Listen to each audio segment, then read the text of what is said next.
जब हम काबा का तवाफ करते हैं तो दरअसल हम कायनात की उस वाइब्रेशन और उस रिदम का हिस्सा बन जाते हैं जिसकी बेस पे अल्लाह ने पूरी कायनात बनाई। तवाफ का पहला राज यह है कि पूरी दुनिया इस चीज को मानती है कि काबा के गिर्द चक्कर लगाना कायम बात है। एटम की अगर हम बात करें तो एटम के अंदर इलेक्ट्रॉन्स न्यूक्लियस के इर्द गिर्द चक्कर लगाते हैं। जमीन अपने एक्सिस के अंदर रहते हुए सूरज के गिर्द चक्कर लगाती है और हमारा पूरा सोलर सिस्टम गैलेक्सी के इर्द गिर्द चक्कर लगा रहा है। जब एक हाजी काबा के गिर्द चक्कर लगाता है तो वो दरअसल एक ऐलान करता है, ए अल्लाह, जैसे ये पूरी दुनिया तेरे बनाए हुए निजाम के गिर्द घूम रही है, मैं भी उसी निजाम का एक हिस्सा हूँ। आपने कभी एक चीज नोट किया कि तवाफ हमेशा काउंटर क्लॉकवाइज ही क्यों होता है? साइंस हमें एक चीज बताती है कि कायनात के अंदर अक्सर मूवमेंट इसी सर्कल के अंदर होती हैं। अगर हम अपने दिल की बात करें तो हमारा दिल भी थोड़ा सा बाईं जानिब होता है और जब हम काउंटर क्लॉकवाइज तवाफ करते हैं ऐसी मूवमेंट के अंदर हमारा दिल काबा के बहुत ज्यादा करीब होने लगता है। इसके अलावा दुनिया भर के बड़े बड़े साइक्लोन और जितनी भी बड़ी बड़ी गैलेक्सीज की मूवमेंट हैं वो मैक्सिमम टाइम एंटी क्लॉकवाइज ही होती हैं। यहाँ तक कि इंसान के डीएनए के अंदर मौजूद भी एटम्स और मॉलिक्यूल्स इसी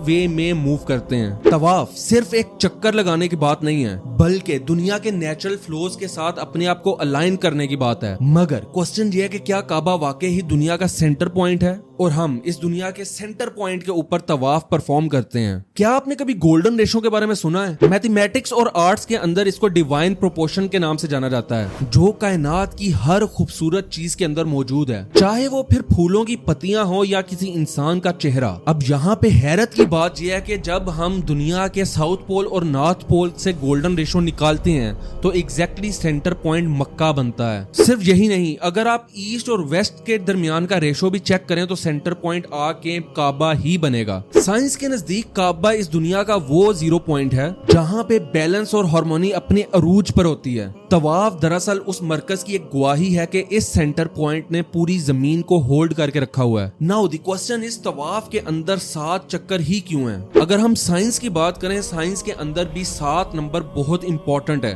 अगर हम नेचुरल रंगों की बात करें तो रंग भी 7 ही हैं। एटम की अगर हम बात करें, एटम के शेल की 7 लेयर्स हैं और अगर हम एक वीक, एक हफ्ते की बात करें तो उसमें भी 7 ही दिन है। जब लाखों लोग एक सेंटर पॉइंट के गिर्द ये 7 चक्कर लगाते हैं तो एक सेंट्रीपिटल फोर्स पैदा होती है। ये बिल्कुल ऐसी होती है जैसे कि एक बगोला या एक टॉर्नेडो बिल्ड हो रहा हो। जियोपॉलिटिक्स और साइंस के माहिरीन का ये मानना है काबा के गिर्द ये हरकत, ये मूवमेंट, ये तवाफ जमीन के ऊपर एक बहुत ही बड़ी एनर्जी फील्ड पैदा करती है। तवाफ के दौरान इंसान की अपनी इंटरनल एनर्जी और काबा से निकलने वाली रूहानी लहरें ये आपस में मिक्स हो जाती हैं, आपस में सिंक हो जाती हैं। शायद यही वजह है कि तवाफ के बाद इंसान हल्का फुल्का फील करने लगता है और जहनी तौर पे बिल्कुल रिलैक्स हो जाता है। अब हम थोड़ी सी बात कर लेते हैं हजरे अस्वद की। हजरे अस्वद सिर्फ एक पत्थर नहीं है, हदीस के मुताबिक ये जन्नत से लाया गया था। साइंटिस्ट ने जब इसके ऊपर रिसर्च की तो पाया कि इसकी प्रॉपर्टीज दुनिया के आम पत्थरों से बिल्कुल अलग हैं। कुछ साइंटिस्ट का मानना है कि ये मेटेओराइट है, लेकिन स्पिरिचुअली लिहाज से अगर हम बात करें तो ये एक वादा है। तवाफ के दौरान जब लोग इसकी तरफ इशारा करते हैं या इसको छूने की कोशिश करते हैं तो दरअसल लोग अल्लाह से अपने उस पुराने वादे को रिन्यू कर रहे होते हैं कि हम सिर्फ तेरी ही इबादत करते हैं और तेरे से ही मदद मांगते हैं।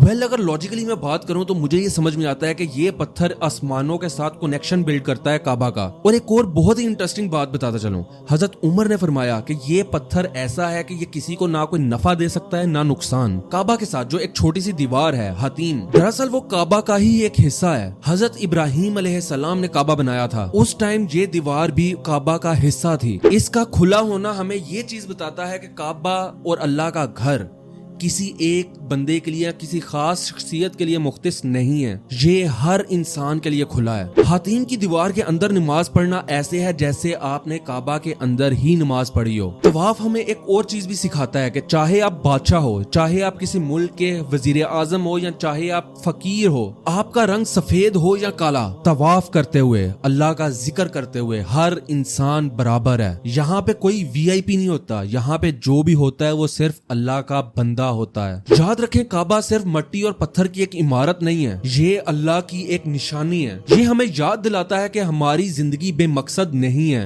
हम सब की जिंदगियां एक अजीम मकसद का हिस्सा हैं। आपको इस सारी लॉजिक के पीछे कौन सी लॉजिक ऐसी थी जो समझ में आई और कौन सी ऐसी थी जिससे आप डिसएग्री करेंगे, कमेंट में लाजमी बताइएगा। और चैनल को सब्सक्राइब करना ना भूलिएगा, क्योंकि आगे बहुत सी इस तरह की वीडियोस आने वाली हैं।